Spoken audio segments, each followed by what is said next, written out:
Good morning. So you heard Madeleine talk about the finance industry and the global nature of that.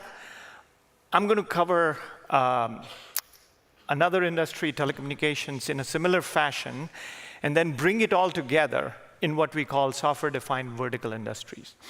And one of the most important things that I want to emphasize is we've thrown so many acronyms at you. Some of you may be the embedded engineers, right? I thought we'd put everything in context of a vertical industry and what it means. So we have, again, sorry for people who know what this is, but we have a bunch of horizontal sub-foundations that span across industries, whether it's cloud native or OIF or data, or LFAI and data, OpenSSF, FINOS. They span industries. And then you have vertical industry foundations, right? LF networking on telecommunications, FINOS, edge, which is even further verticalized into manufacturing, energy. And then you have, on the other side, technology foundations, right? Whether it's blockchain or RISC-V or OpenJS, et cetera. So you can see that there is a little bit of a method to madness on how we organize and talk to each other. And the most important thing that you want to emphasize is, how do we enable the topmost part of the food chain, which is the industries, okay? And so an interesting thing that we're going to talk about today is all of these industries are 100+ years old. Imagine that. I think I was not born. I think none of you were. But these industries, in just the last 10 years, have embraced open source, obviously to accelerate innovation. And there's a list of these industries, right? We only have time to cover 2 of them, so I'll bring the panelists for telecom and finance. But there's energy and automotive and manufacturing. And so if you're really intrigued by how these industries and why these industries migrated to open source, download the latest version of a white paper that we just updated in 2025. It's called Software-Defined Industries, Vertical Industries. We've added the industrial edge section. It's very relevant to Europe because Europe is leading the open sourceification of industrial manufacturing. A lot of companies are on the board of LF Edge, Margo, initiatives like that to open source and automate and interop manufacturing, okay? So download that if you have not already seen it. That sets the context of today's discussion. But before I go into the overall thing, I want to emphasize and make a few announcements, specifically on the networking side of things or telecommunication side of things. Quick overview of a quick show of hands. How many of you can spell telecom and networking here? Good, okay. It's basically what we all do. It's a critical infrastructure that connects all of us, right? Now, 10 years ago, we went in and we moved it from a proprietary stack of phones and mobile connections and everything to a fully open source stack. And telecommunications has 2 parts to it. There's a core and a cloud, and then there's an access, which kind of, we all come in through these towers and all these things. The good news is telecommunications is fully open source globally on the core and the cloud side. But today, we're announcing even more open source in the RAN side and on the AI side. So we have 2 press releases that came out. One is on SDM. It's a project on domain-specific AI frameworks. As you know, network is rich with data.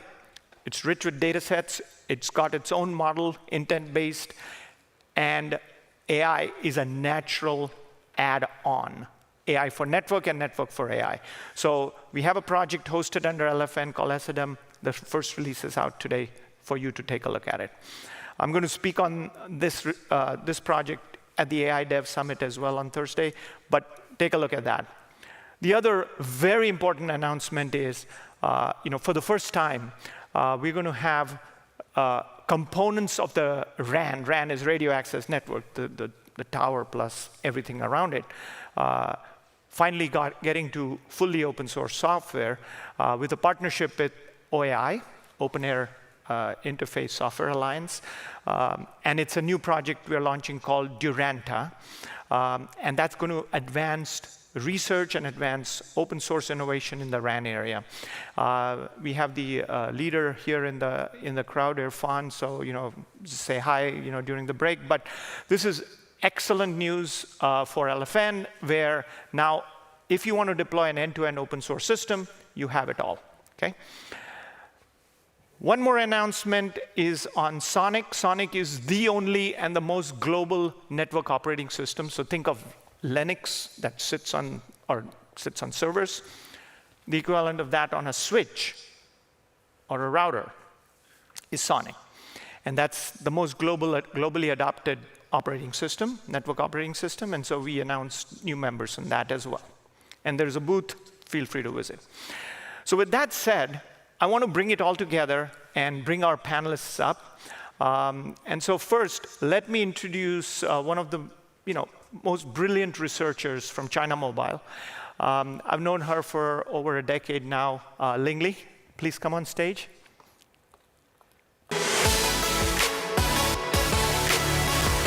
And then you already know Madeleine, and she's going to represent the finance industry. So Madeleine, come on back. Thank you.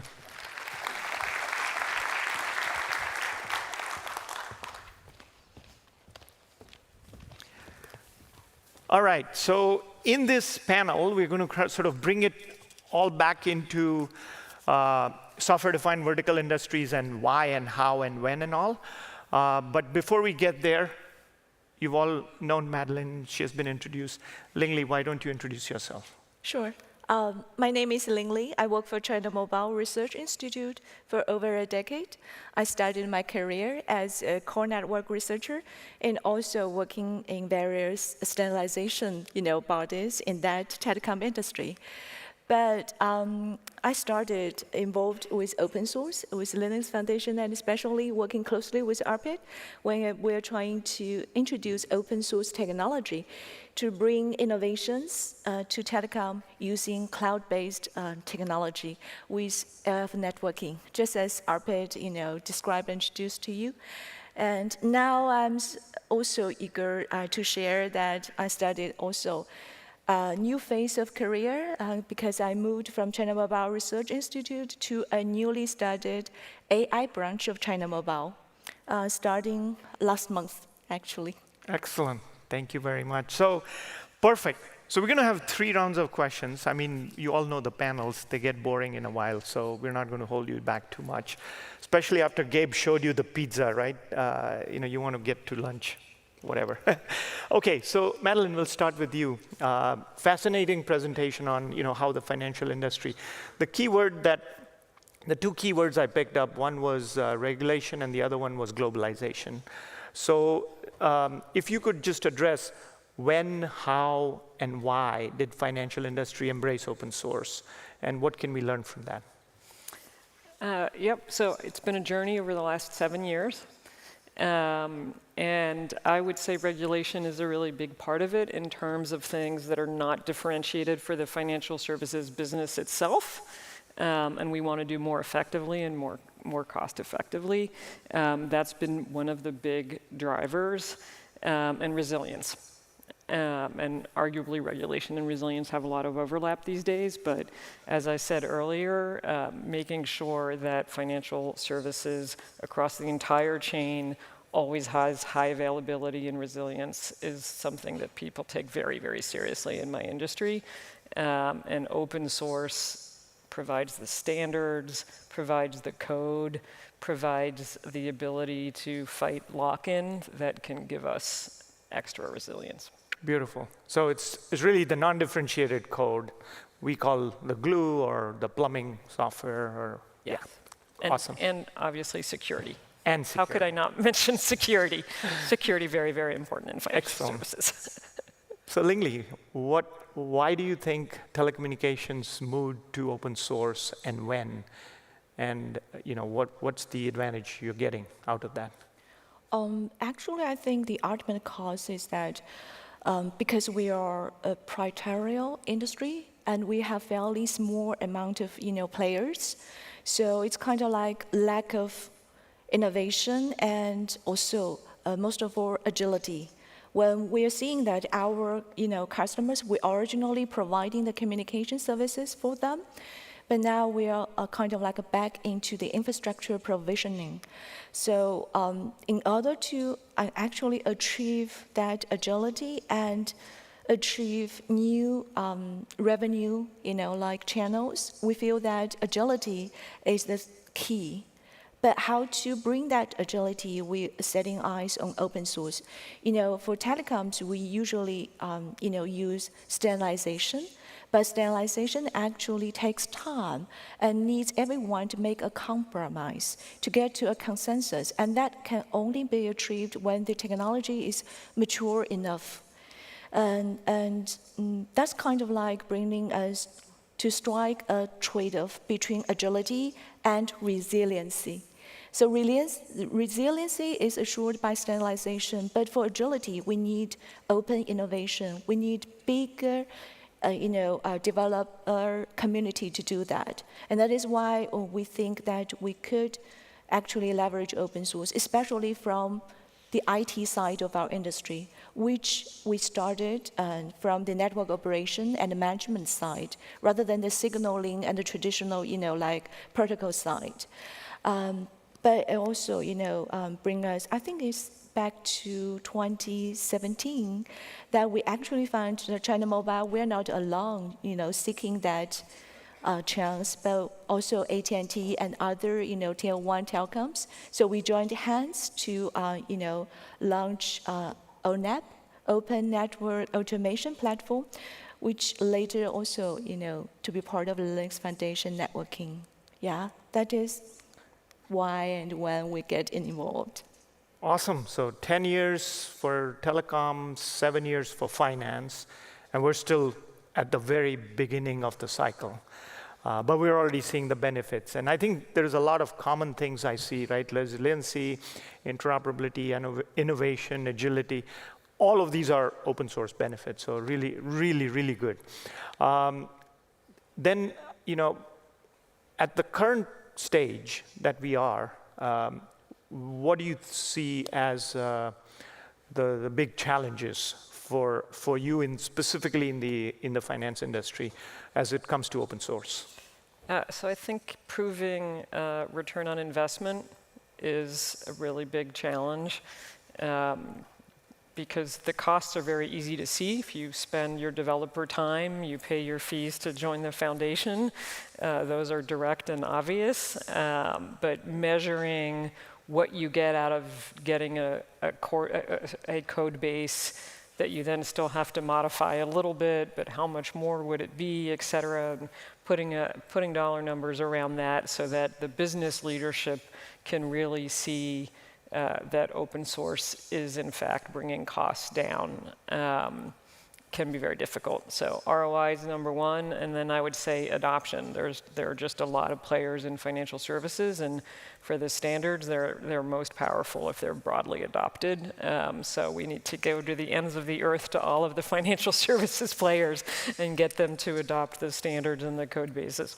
So are you telling me that it is hard to bring out money from the money people? Yeah, they're not focused on the bottom line at all. Financial. Okay, fair enough. But you bring up an excellent point. We have seen that elsewhere in multiple other industries as well, and different companies extract different values out of the ROI. And there are multiple models, multiple calculators. We've got Harvard Business School doing research on the value. So there's a lot of focus on the dollars and cents, if you may, or euros and cents on that side. What do you think are the big challenges for telecom as it comes to open source? Well, I would say the biggest challenge I see is also the mismatch of the open source agility to telecom, resilience. Because telecom serves as the basic infrastructure to a variety of different services. So resilience is our top priority. That is why we rely on large standardization bodies to make technical specifications in 5 or 10 years basis. And that means if we take open source technologies, we have to manage 2 cycles. One is for open source, you always iterate like half a year, 6 months basis, while we are maintaining the infrastructure, which could be many upgraded or dual iteration in 5 years' time. So it actually brings not only agility, but also complexity. And we started with the vision that open source would bring to us a more rigorous supply chain. That did not happen because of this complexity. We still stuck with the mainframe suppliers, and they have to also working with us closely to pay the debt. And I think that is the big challenge here. Yeah, so I think you got to balance the fact that how many of you remember, I don't know when 4G, 5G was coming, 4G was coming out, your phones wouldn't work in, I think, Korea or Japan yeah. So, different technologies, they may be better, but this is a fundamental requirement of, resilience or standardization, whether it's 5G or 6G.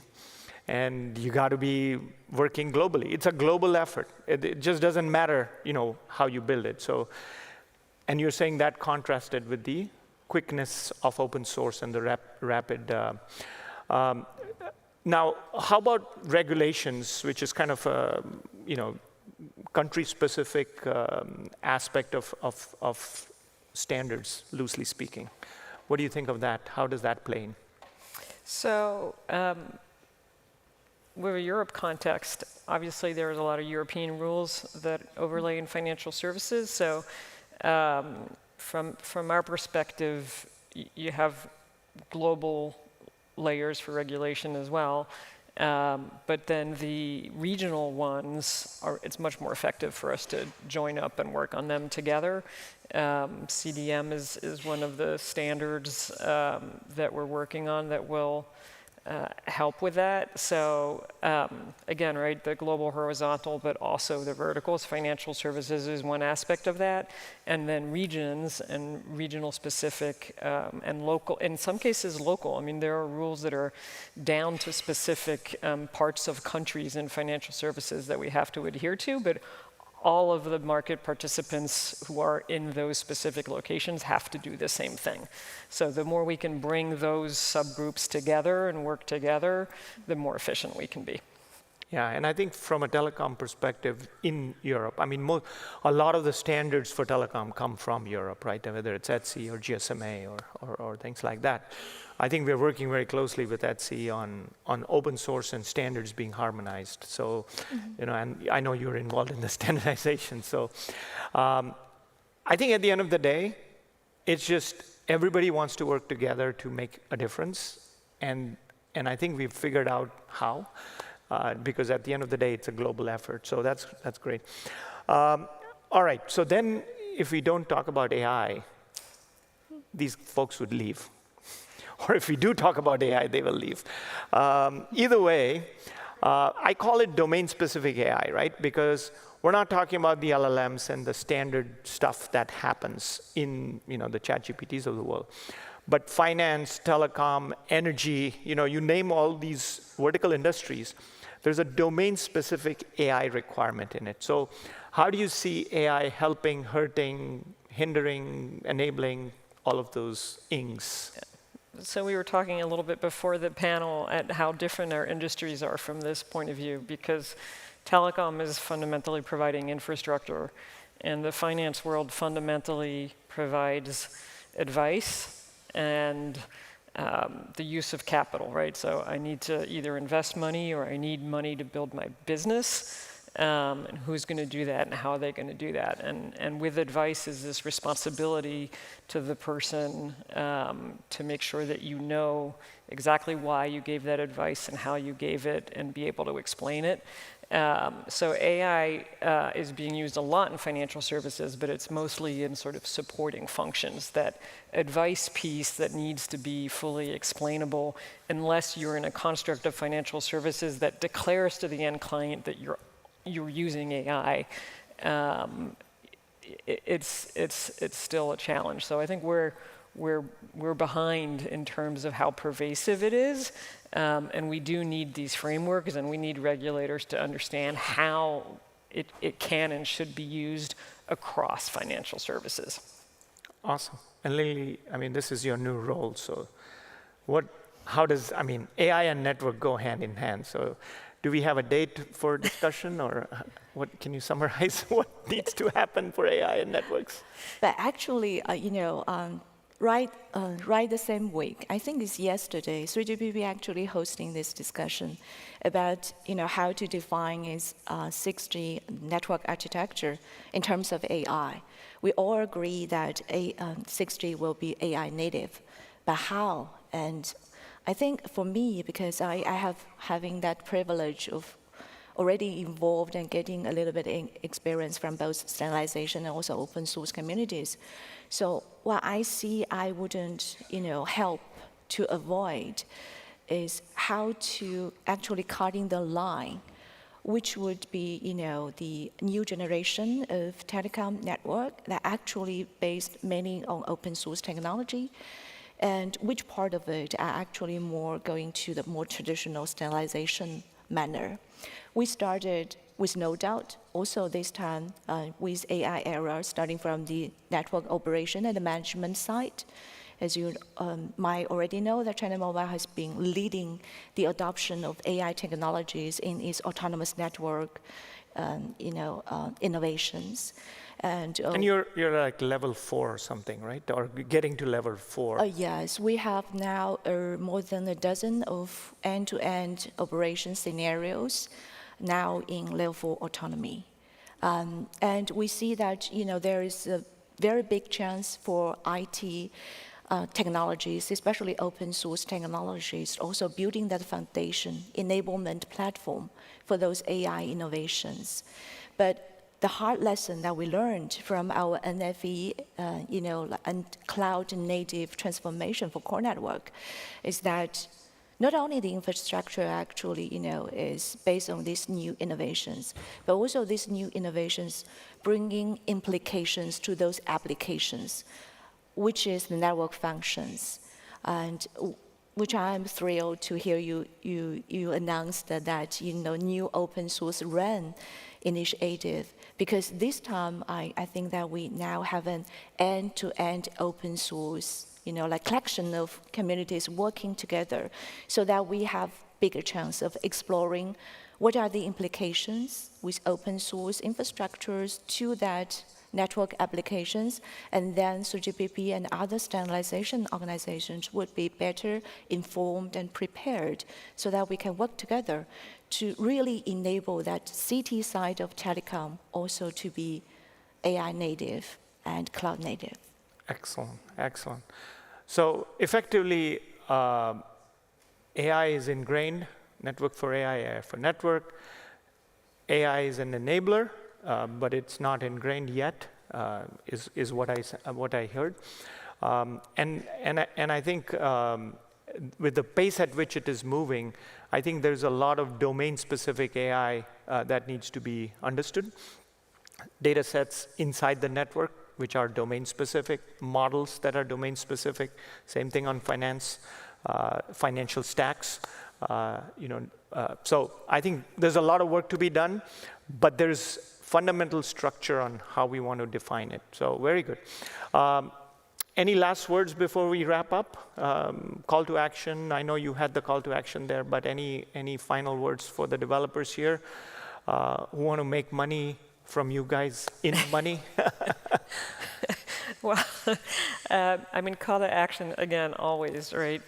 Jump in, have a voice, build your skills. From a financial services point of view, I always say to the FINOS community that finance is an enabler for the world economy, and for each of us to have opportunity, and the more we can bring the cost of technology down and the innovation up in a safe way so that it's resilient and it's available and safe for us to all interact with, the better. So each of you can make a difference in there. Lingli? Yes, I would say this time telecom industry is different. 10 years ago when I trying to sell my open source solution to our headquarters, the answer is straight no, because we found open source is not secure. But right now, 10 years later, everybody inside China also believe that open source is the secure way to go. So now we are more open, and we already opened, but we are not to, I think, to our vision yet. We are in the middle way. So especially with 6G is actually in such time frame. So this is the best opportunity for you to delve into telecommunication. We have much more easier money to earn. Excellent, and I believe Jim talked about it in his opening keynote as well. So kind of full circle as we kind of close all the keynotes. But again, really appreciate you giving us your thoughts, very, very insightful.